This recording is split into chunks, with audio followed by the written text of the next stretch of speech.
Hi, Karen. Happy Monday morning. It's beautiful to see you, and I'm so glad we're doing this first thing in the morning, my time, almost mid-morning your time. My gosh, Katie, you are some kind of magician because it is 7:42 a.m. your time right now. It is. Yes, it is. No, no, thank you. No, I would not. Okay, I'm going to tell myself that I would do this for you. For you, I would do this. Yeah. I so appreciate that.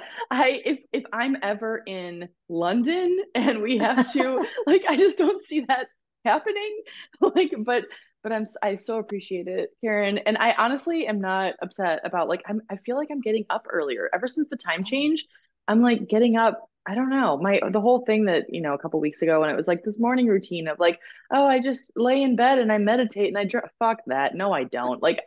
Now I get up at like 6:45 and I'm like, where's my green tea? Yes, I'm drinking caffeine now. I know it's actually helping my blood pressure, but yeah, I don't know. I think morning routines they change. I'm just trying to give myself grace, which is a Easter egg, friends, on what we're going to talk about today. But I am trying to give myself grace as I drink my green tea right now. So I mean, I'm drinking decaf out of my Powell's bookstore mug that I love. So yeah,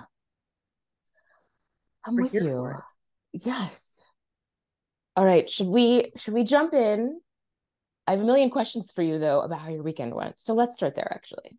Okay, so I am friends. If you're hearing my voice and it sounds weird, it's because I am on my AirPods, which I apologize, but I am in Sausalito right now. And yeah, so I got here well, I'll just take you through a blazing, very fast session. I don't know what I'm trying to say, like a explanation. So on Saturday, I get to the Redmond airport outside of Bend. And I immediately, of course, when I get to the gate, I'm going to call my sister, which is just kind of what I normally do. And I open my purse and I have no phone. And I realize, oh shit, my phone's at my house and I'm going to be flying without it. I had a paper ticket. So I had to check in at the kiosk, whatever. Anyway, so then I walk up to this woman next to me, total rando, and I'm like, oh my God, excuse me. I just realized I don't have my phone. Can I please use her phone, like her personal cell phone to call Tyler? So I called Tyler and he's like, oh shit. He's like, well, can I turn around? Like, can I get to you? Like, I'll go home and then and I'm like, no. I'm seriously boarding in 20 minutes. Like, there's absolutely no way. And I was like, I'll call you when I get to SFO. Anyway, long story short, I don't have a phone. So that was Saturday. And today is Monday. I will not have a phone until tomorrow, Tuesday, when the phone arrives after a $124.50 charge at UPS. Yes, because Tyler had to overnight it. I'm air quoting. But he got to the UPS store on Saturday after the plane left. And so there was no way for them. So they're actually overnighting it today. Anyway, this is a short story getting way longer. And so I don't have my phone, Karen. And what's interesting is I immediately thought of you. I really did. I was like, this is such a great lesson. This is so great to talk about on the pod. I was I was like, I'm gonna talk about how it doesn't matter. It totally doesn't matter that I don't have my phone. And I'm gonna be like this evolved person. No, I'm not. I am not evolved. I am totally stressed out. Like I cannot report that I am actually super chill. I'm actually not chill. I'm super bummed. I can't listen to my podcast. I can't text anyone. I can't check Instagram because it's not on my laptop and I don't know the password and whatever. Anyway, and so here I am in 1992 in Sausalito.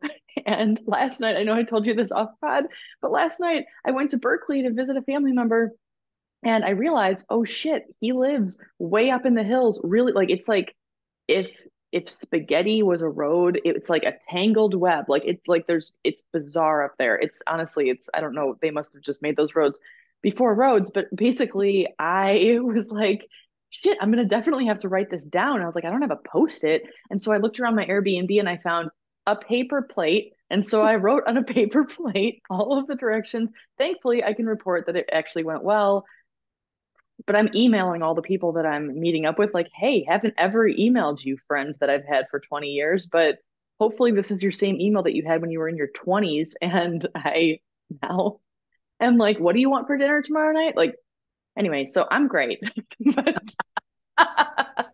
Doing well.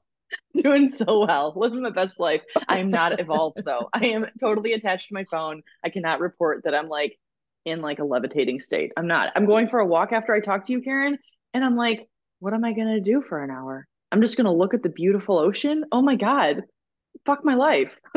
It sucks. Seriously. God, Katie, I am so impressed that you had the force for many reasons, always, but like that you emailed me yesterday and were like, hey, I don't have my phone if you need to text me. And I had texted you. What's funny is that I had texted you, Yes. which I try not to do on weekends. And I was like, thinking you were traveling. And yeah, I just don't know that it would even have occurred to me. I feel like I just would have frozen. I would just be paralyzed with anxiety to not have my phone. And like, yes, there are a million workarounds for life Totally. without a phone, and you are figuring those out. But oh man, yeah.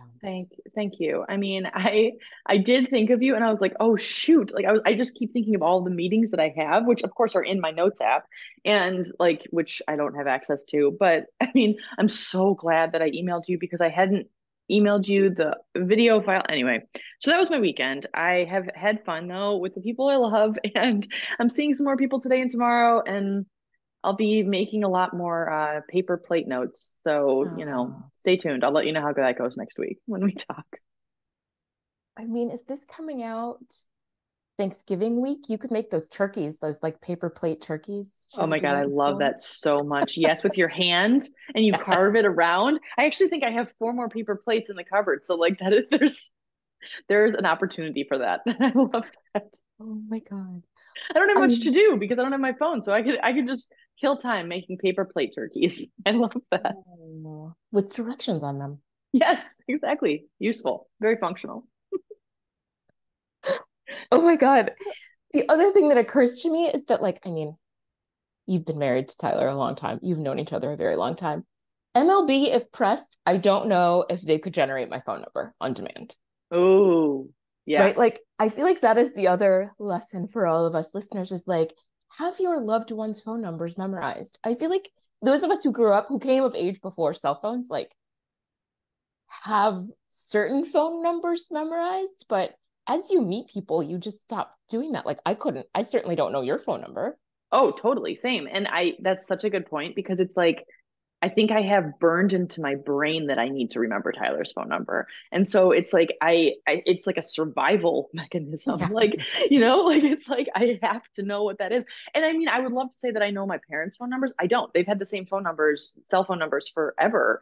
But like, and the other thing is like, even if you do remember the phone numbers, you really do have to go up to some rando and ask for their personal cell phone because who has a payphone. Like there are no payphones. I will say the one thing I learned at SFO from the information booth is there are courtesy phones, which I had never really seen Oh. before, and they're on the side of the probably at most international airports. But like it's you can call anywhere in the world, and I'm just like, oh, this is fascinating. But as I picked up this courtesy phone, it was one of those like really old school. I was like, oh my God, how many germs is on this phone or on this phone? Like so gross, so gross. Anyway, but that was my weekend. Karen, how was your weekend? It was much more chill. As I told you, I got to see MLB speak to a bunch of students about self-care for Black women. Oh, that's And it was awesome. great. Yes, it was a great talk. It really, I feel like I learned a lot. I got a lot of ideas for things that we could do. Ooh, So, that's yes. great. Oh, I love that. I'd love to hear more about that. I know we have another topic today, but I would love to hear about Oh, totally. self-care. Yes. Oh my God. Okay. So today, and this may have occurred to me actually while I was listening to them talk. It definitely has grown out of some things happening in my life right now, but this idea of grace and Yes. offering grace to yourself and offering grace to other people and our expectations of grace from other people. And I think I described you watching this situation play out where you have one group of people who are very upset about something and who I that's not a good example. I just feel like maybe the example of like interpersonal relationships, right? Like how Hmm. we want a lot of grace from our partners, but it is all not always easy to reciprocate it. It isn't. It totally isn't. I love the idea of, I mean, this is brilliant. So thank you for bringing this up. I think it's like it's from our partners and then it's also from like the world at large. Like it like makes me think about like I don't like the term road rage, but like road irritation, like when someone when you expect everyone to be amazing on the road and then someone cuts you off and then you're like, "Ooh, bitch, no." Like and then it's not that I like reciprocate in cutting them off, but I'm not my best self, I would say, like sometimes when that kind of thing happens. And so it's like giving other people grace and then I know we talked about this off pod too, but like giving ourselves grace like when we're having a hard time. And it's interesting also, this is kind of meta, but when we have a hard time giving someone else grace, it's probably even harder, at least for me, to give myself grace after not giving that person grace, if that makes sense. This is like a Oh Russian my, nesting doll. oh my God, 1,000%. Like if I am describing a disagreement to my therapist and my therapist then represents the other person's point of view, and then I suddenly have this wave of empathy for the person, and Yes. then I start to feel like an asshole that I didn't have empathy in the moment. And I just am like, yeah, grace is what was called for there, and I could not conjure it. But Yes.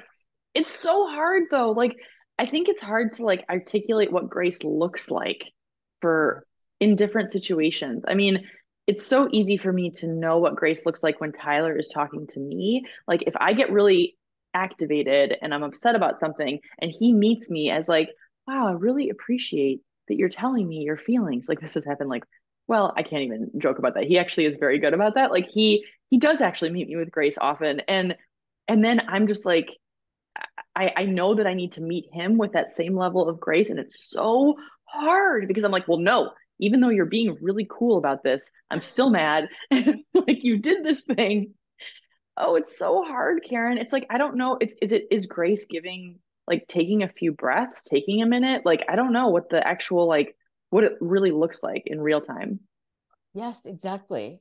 It's completely case by case. And in preparation for this, I looked up the definition of grace, and there are a million of them, Oh, which what? is Really? another thing I didn't realize, right? And so grace means like, I mean, the first one is like referring to a dancer being graceful. Mm. That is the most common one. And then there's what you and I are talking about, which I think Webster or somebody calls like courteous goodwill, which is like not, doesn't quite get at it, but fine. And then before you eat in religious traditions, you say grace. Oh, And yeah. then there's the whole Christian notion of grace. Like it just was very multi-layered for me. And I just had never really thought about the complexity of that word or that concept of extending grace. I love that. It's nice too to just think about it and not necessarily have an answer for it. That is Yes. something that I struggle with sometimes of like there needs to be a solution, but I just like the meditation on it, like you say. Yes, exactly. Well, and like I think I'm gonna start approaching some situations with like, how can I extend this person grace and how can I ask for it in return? Oh, Because I feel like we don't move through the world with it necessarily, especially when there are a lot of demands on our time. And you and I are both writers and work in deadline environments. Like deadlines do not really like create an environment for grace, though that is another definition of it. I looked up like if your library book is overdue, you get a grace period. ah, this is amazing. Right. So like, yes, I'm gonna think about that. Like and think about like answering that question of what do you need right now. I feel like often for me, the answer is probably some grace. Yes, from yourself, from others to give to others. What Yes. is the answer right now? It could be grace. It probably is always grace. Yeah. Oh, that's beautiful. Oh, I love this. Thank you for bringing this up, Karen. It's so good to see you. I know, friends, this is a short one, but we have just got to run. So we will see you all next week. We hope you all have a wonderful week.